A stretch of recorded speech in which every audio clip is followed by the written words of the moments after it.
नाजरीन, आप देख रहे हैं पीसी वर्ल्ड न्यूज। रुख करेंगे फैसलाबाद का। झंग रोड चिनाब चौक में रुई से लोड ट्रॉले में अचानक आग भड़क उठी।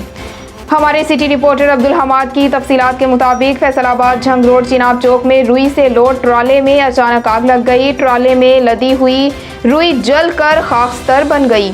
ताहम किसी जानी नुकसान की इतला नहीं। रेस्क्यू 1122 की टीम ने बर वक्त मौके पर पहुंचकर आग पर काबू पा लिया।